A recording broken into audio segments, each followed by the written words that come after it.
conversations in the relationship, and all of a sudden 2 years down the line or 3 years, and after you've gotten married and all this, now all of a sudden I find out after 3 years of being married you were molested.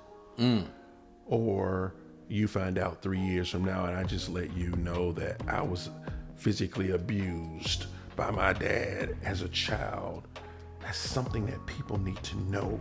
Yeah. Because I need to know how to tool myself to be able to deal, to help you. Right, exactly. I want to, if, you know, as a man, if I found out that my wife was molested, I have to keep that in mind, because I don't know what triggers her. Yeah, you know, yeah, for real. I mean, yeah, that's real. I mean, you think about it, right? You know, and I hate to go into detail like this, but you know, let's just say, this is, you know, it is what it is. So let's just say you and your wife are having sex, right? Okay, got you. And your wife is like, you know, just out the blue, she just tells you, choke me, right? Yeah. A lot of women, you know, that's the thing for them. A lot of women will tell you, yeah, I like being choked during sex. But let's just say, again, you didn't know she had been molested. Right. Yeah. And you put the Tony Atlas chokehold Yeah. on her, right? And Right. I know it sounds funny, but I'm being serious, but I know it comes out funny. Right. But you put the Tony Atlas chokehold on her, and all of a sudden, she just loses it. Like violently, like fighting you off as if you're an attacker. Right. Right? And you're standing there like, whoa. What the hell just happened here? 2 or 3 hours later, after she decides she wants to talk, she finally tells you, I was molested as a child, or I was molested as a teenager. And that's what my attacker would do. And it brought back memories. So that's why communicating is so important. Yeah, because you have to know. I don't want to know every detail in terms of your past, but I do need to know the large details. I need to know those things that could affect what we have or what we're working on. Right, exactly. So, hey. That's so true. Sum us up, bro. We're going to keep this one real short and sweet to the point. Yeah, and another point I wanted to make too was, you know, one thing, and I even did it. I did it a couple years ago when I was going through it with my ex. But a big thing that can really help people is therapy. Yeah. And I know absolutely, man. I used to be, and you know, black men. That's something. Bro, you like therapy, man. I don't need to talk to anybody about you know about my marriage, about anything. For you know, real. But therapy is great. But go ahead. I didn't mean to cut you off. No, for real, because that's exactly where I was going. Because I used to be like, man, what? Talking to a therapist? I don't need that. I know who I am. I know what I've been through. Which was true, but I didn't know how to process what I've been through. I didn't understand how to get closure from certain situations. And I know, you know, therapy is like, you bring it up amongst men, especially black men. It could be a taboo subject. Like, what? Yeah. I ain't trying to hear that. Next. And that's why your friend circle, you got the right friends. Mm-hmm.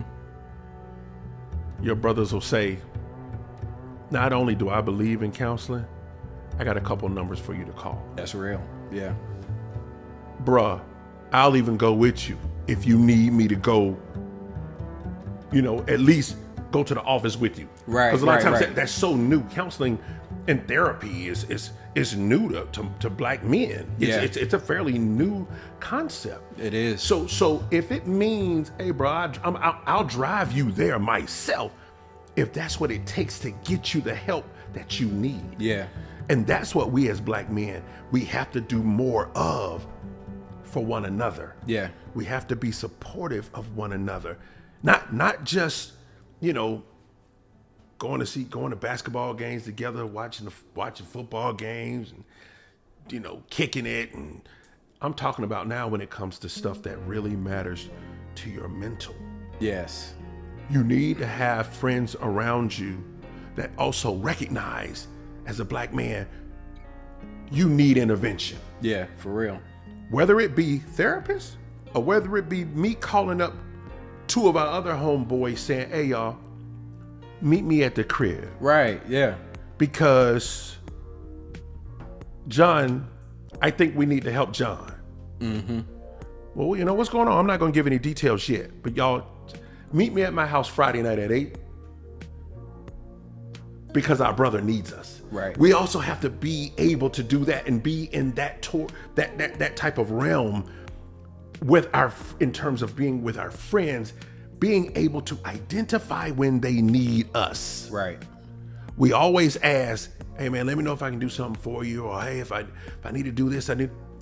Be that kind of friend that knows your friend well enough to know whether they need something or not without them having to ask. Because again, we're men. That's real. So we got pride, right? Yeah, that's true. So Yep. we might need something. We might need somebody to talk to, but pride gets in our way. Exactly. So be that friend that says, you know what? He ain't gonna probably like it in the beginning, but that's my boy. I have to do what I can to help my boy. He's going through something right now. Yeah. And that's when you say, fellas, look, we need to come together and do what we need to do to help John, to help Scott, to help Mark, help Rico, to help, Will, whoever. Yeah. So yeah, man. But go ahead. I keep cutting you off. My bad, my brother. No, you good, man. This is what it's about, man. It's just two brothers dialoguing.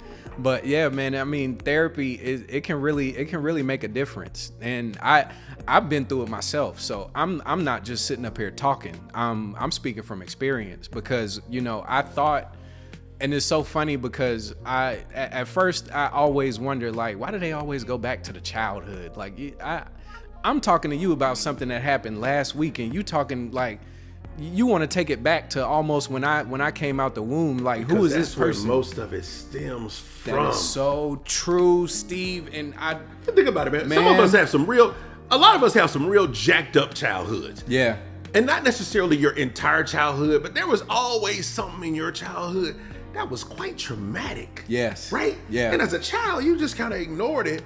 But as you get older, you didn't realize that, man, that literally stayed in my mainframe. That stayed on my hard drive, my mind. Exactly. Yep. From that time. And I was 3 or 4 or 5. For real.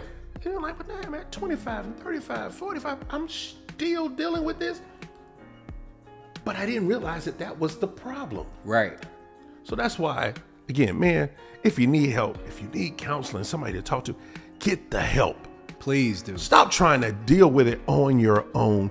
We are our biggest enemy when it comes to that. That's so true. But we try to solve problems that are bigger than us. So, hey, it is what it is. Solo. Yes, sir. Appreciate another great episode, hey, my man, brother. Absolutely. We got a million more where that came from. Hey, guys, we're signing off, man. Thanks for joining us for another episode of the Gentleman's Dialogue. And we'll be rebooting and doing it all over again. We'll see you guys again next week. Oh, yeah.